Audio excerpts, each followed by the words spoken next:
नमस्कार, न्यूज़ 90 पर हिंदी देख रहे हैं। मैं हूं आपके साथ चेतन मुरादाबादी। इस वक्त मैं दिल्ली में हूं और जैसा कि आपको पता ही है कि आज बहुजन समाज पार्टी की राष्ट्रीय अध्यक्ष बहन कुमारी मायावती जी के द्वारा पूरे देश में अमित शाह के खिलाफ एक आंदोलन रखा गया है। तो हम दिल्ली में मौजूद हैं और हमारे साथ कुछ बसपा समर्थक हैं। जानने की कोशिश करेंगे कि आखिरकार इनकी क्या मांग है। क्या नाम है आपका? मेरा नाम रजनी सूर्यवंशी है जी।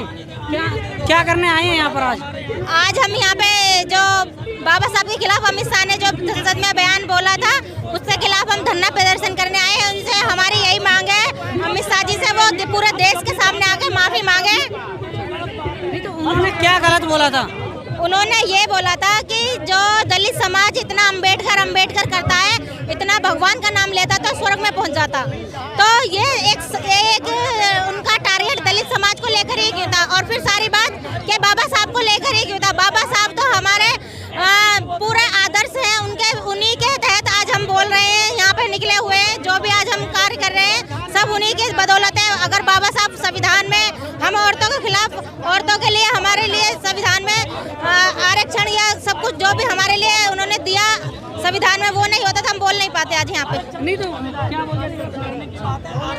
स्वर्ग जाने के लिए तो भगवान को मानना पड़ेगा ना? नहीं, हमें स्वर्ग जाने की जरूरत नहीं है और हमें भगवान को माने या ना माने वो व्यक्तिगत है, लेकिन संविधान को मानना हर व्यक्ति का कर्तव्य है।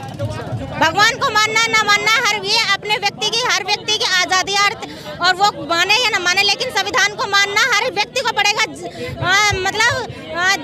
अपने मन से, तन से, धन से, हर रूप से संविधान को मानना पड़ेगा, क्योंकि देश हमारी यही मांग है अमित शाह जी माफी मांगे और अपने भगवान का नाम ले रहे हैं। अधिकार आपको मिले बाबा साहब ने दिए। आज बाबा साहब हमारे लिए अधिकार नहीं लिखते, हम आपके मीडिया पे आपके चैनल पे बोलने का भी अधिकार बाबा साहब ने दिया है। बिल्कुल खड़े होने का भी बिल्कुल। जब संविधान नहीं बना था उससे पहले बताओ कौन सी महिलाएं घर से बाहर निकलती थी? गले में मटका, जब कमर में झाड़ू लेता था। आप लोग वही चाहते हो क्या? आज भी फिर से वही आ जाए? हम ऐसा होने नहीं देंगे। लेकिन अपमान नहीं किया, वो कह रहे हैं कि हम कभी सपने में भी नहीं सोच सकते उनके अपमान का। ऐसा नहीं है, उन्होंने अपमान किया है। ऐसा बोलने की जरूरत नहीं। लोगों ने फैशन बनाया। नहीं, लोगों ने जो हमने फैशन नहीं बनाया, हमने फैशन नहीं बनाया।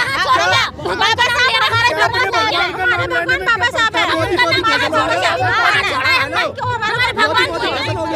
मोदी फैशन हो गया क्या?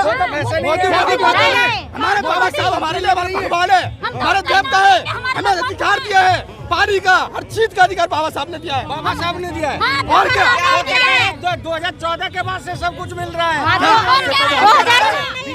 बीजेपी कुछ ना है हमारे आगे, कुछ भी नहीं है। बात करेंगे। कहाँ से आए हो? मैं गोकलपुर विधानसभा क्षेत्र से। मैं आपके चैनल के माध्यम से बताना चाहता हूँ कि ये जो अमित शाह ने बाबा साहब के लिए ये बोला कि बाबा साहब करते रहते हैं।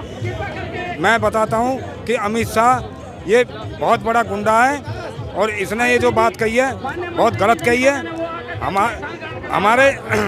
हमारे बाबा साहब की वजह से हमारा समाज बचा हुआ है। बाबा साहब की वजह से हमारा समाज बचा हुआ है और आज अगर बाबा साहब नहीं होते तो हमें ये मौका भी नहीं मिलता, ना कोई नौकरी जाता, नौकरी लगता, ना कोई काम कर सकता था। ये खाट पर भी नहीं बैठने देते थे। उनकी वजह से ही हमें सम्मान मिला है और उस शख्स को ये अमित शाह बेइज्जती कर रहा है, तो ये बहुत निंदनीय है। हमारी बहन जी ने ये बहुत बड़ा कदम उठाया है और पूरे देश में भूचाल ला दिया बहन जी ने। मैं बहन जी प्रधानमंत्री वाली तो एक ही बात नहीं है उनके अंदर। देश संविधान से चलता है, ना कि भगवान से चलता है। हम तो संविधान के तहत बात करते हैं, संविधान को मानते हैं। क्या बोला था? गलत ये बोला था बाबा, जितना आप लोग दलित समाज के लोग बाबा साहब कहते हैं, उतना भगवान का नाम लेते थे स्वर्ग में पहुंच जाते। बाबा साहब ने किसी एक के जाने नहीं दिया। स्वर्ग में आप लोग जाए, स्वर्ग में जो बाबा साहब का नाम लेके बदनाम कर रहे हैं उनको वो लोग जाए। बाबा साहब का नाम